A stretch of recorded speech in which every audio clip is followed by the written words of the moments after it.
Apparently, we're supposed to chant in our own homes in an act of state worship, "May the King live forever." Well, I will not be doing that for a number of reasons. Secondly, I will not be watching the coronation and therefore will have no idea when I would be supposed to chant it. Secondly, it is an idea absolutely unholy. May nobody live forever. Living forever is an ungodly plea, an ungodly ambition. Everyone must live and everyone must die, including Prince Charles. And thirdly, although I could go on, believe me, I have no allegiance to the man that will be crowned king. A golden hat put on his head at a cost of £250 million in austerity-racked Britain. A man not fit to wear the crown. And that's a view held by many people. I shall go through them. But the main point is that even if he was a paragon of virtue, even if he was an Olympian model of beauty and grace and intellect, I would still regard the idea of crowning someone king of all his subjects, because that's what we are, not citizens, on the basis, accidental basis, of birth, when in fact, if Princess Anne, a much more suitable candidate for the crown if we are to have one, would not have been crowned even if she had been born before Prince Charles, on the grounds of primogeniture. The male in the line comes first. I think the idea of monarchy is an infantilizing idea. I know that many of my viewers do not agree. Many of them look across the Atlantic at the banana republic presided over by Joe Biden and say, no thanks. But that's a false dichotomy. We have no need to reject monarchy and go for an executive presidency. We have no need to go for a political presidency of any kind. We can have an entirely titular, representative head of state, but one chosen by us, not even necessarily directly, chosen by the parliament and the regional assemblies, chosen by the local authorities, chosen by a panel of 1,000 citizens. Any kind of election would be fine by me. But the idea that just for an accident, Prince Andrew, bosom buddy of Jeffrey Epstein, and under some surprising bosom buddies of Jeffrey Epstein emerging on social media, at least today, Noam Chomsky, anyone? He says it's none of our business that he was a bosom buddy of Jeffrey Epstein. I think it's in the public interest that we should know this myself. But I digress. The point is, this accident of birth system could easily have given us Prince Andrew as king next Saturday. Arise, King Andrew. Oops, he's already arisen, but at least he's not sweating. The whole idea is entirely ridiculous. But for overseas viewers in particular, let me summarize why it is likely that the man being crowned at the cost of £250 million next Saturday will be the last, will bring the increasingly discredited idea of monarchy in Britain crashing to a halt. There's a critical mass of people who don't want him, who don't feel any allegiance to him, and who would regard, therefore, any such pledge as being entirely hypocritical. The smallest number would be people like me, who are against monarchy in principle. But add to them the new constituencies of which I speak. First of all, this man conducted a decades-long adulterous affair with an adulterous woman who's invited her husband, who was cuckolded by Charles, to the crowning of King Charles. How's that for a crowning glory? Camilla Parker Bowles is now our Queen, in defiance of assurances given repeatedly to the British Parliament when I was sitting there watching and listening to what was being said. She'll never be the Queen, they said. She'll be the Queen Consort. Well, she was for a few months, but now from Saturday, she's the Queen. She ain't no Queen, bruv. She cheated on her husband for decades, and Charles cheated on his wife for decades. But although Mr. Parker Bowles has survived, maybe even relieved, to be shot of her, no such luck accompanied Princess Diana. She was driven mad by this adulterous affair. She tried to commit suicide. It destroyed her. And she was killed in remarkable circumstances. I believe indirectly related to the way that Prince Charles, as he then was, treated her.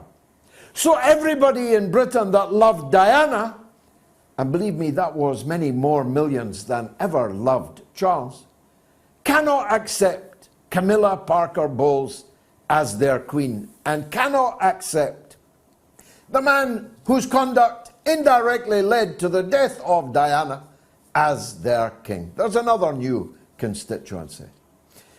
As it's turned out, although I have always known it, Prince Charles is a globalist stooge.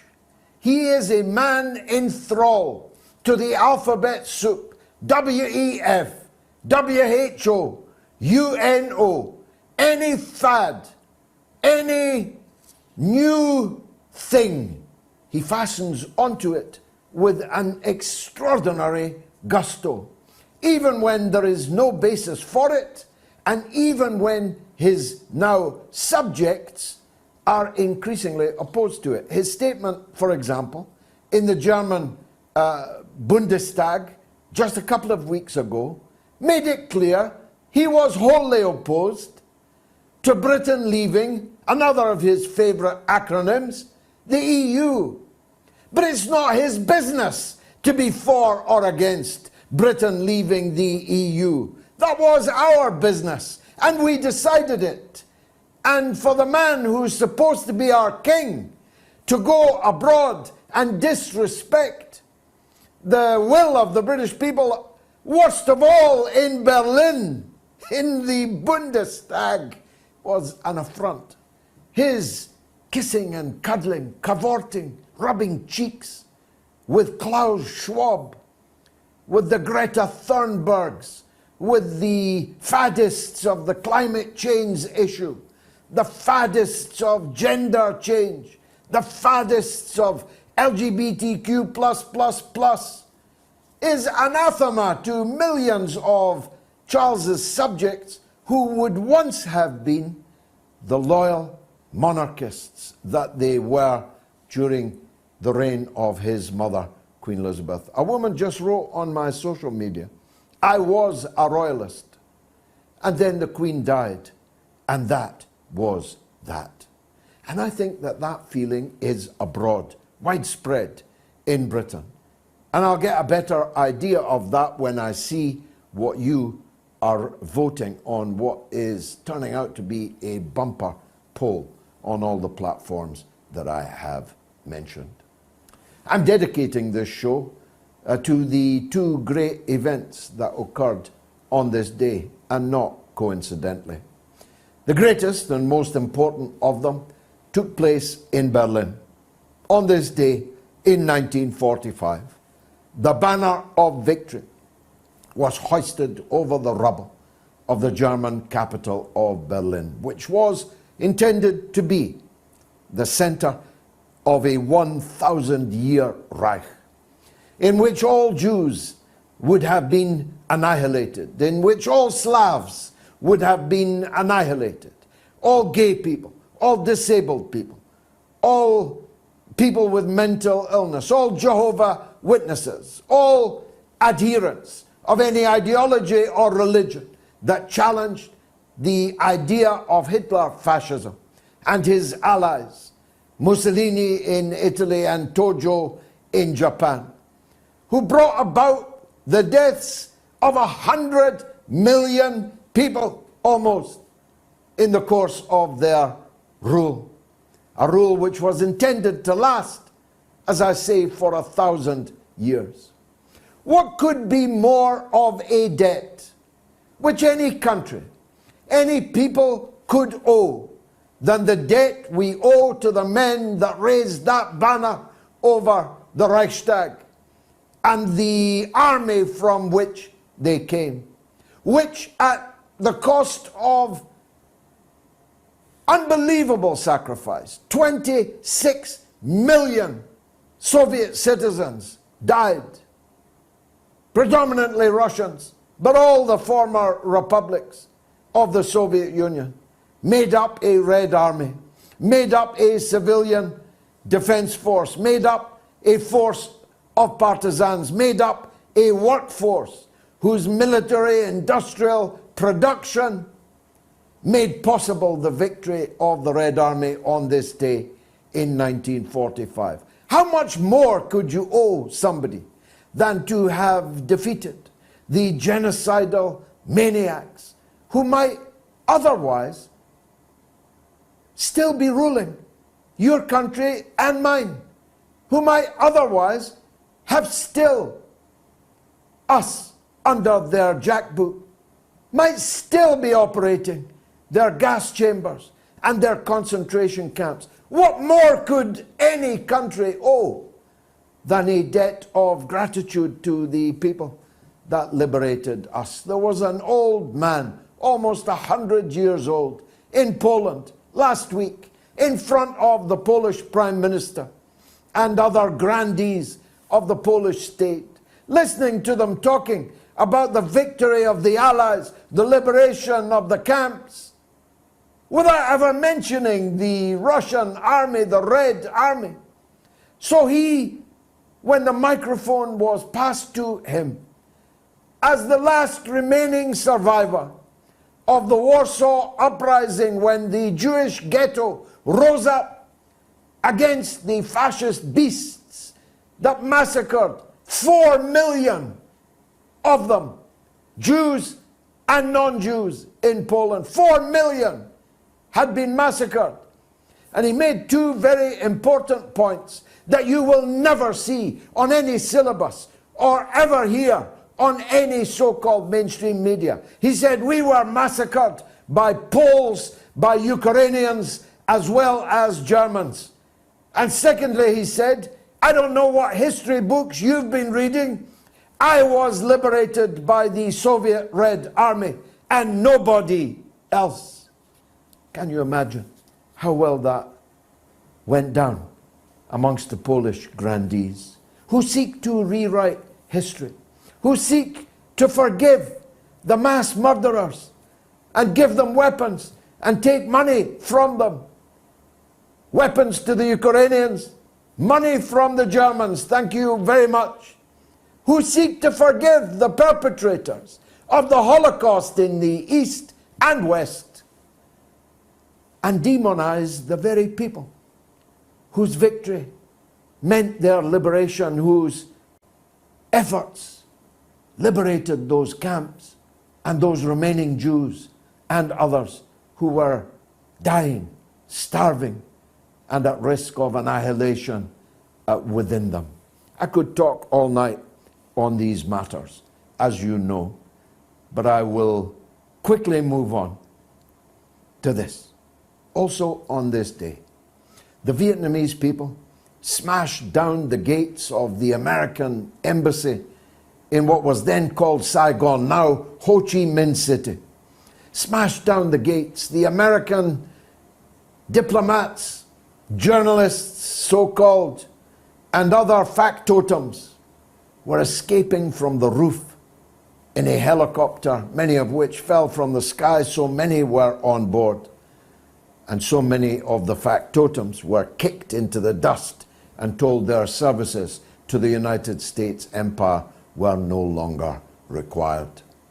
This victory of Ho Chi Minh, General Giap, and the millions of women and men, fighters, in the North Vietnamese army and in the Viet Cong in South Vietnam is one that so many of our people now know nothing about. It was my bread and butter. I followed it hourly every day of my young life. This victory on this day in 1975 was the happiest day I can recall in my entire life. Yet so many have forgotten it. Not least in the United States of America, which is hardly surprising. They've forgotten the truth about the Second World War. They've forgotten what happened in the Korean War. They've forgotten what happened in the Vietnam War. My goodness, they've even forgotten what happened when the Taliban routed them just 2 years ago, and they had to steal from the country like thieves in the night.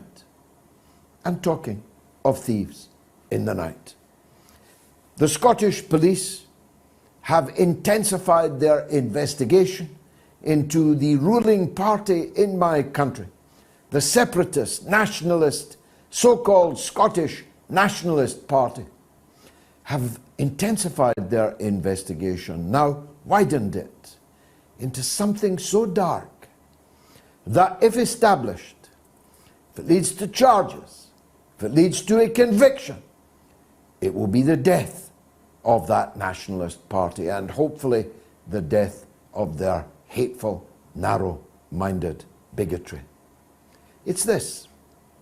The police are investigating whether or not people who left millions of pounds in their will, well-meaning people, who left money in their will to the SNP, thinking they were doing something good for the cause they believed in, separate independence for Scotland, may have had that money falsely used, may have had that money criminally purloined.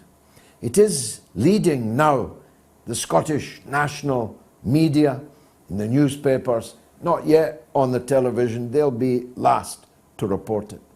But in the Sunday Mail, Daily Record, the Scottish edition of the Daily Mirror, Sunday Mirror in Scotland, they've got the receipts.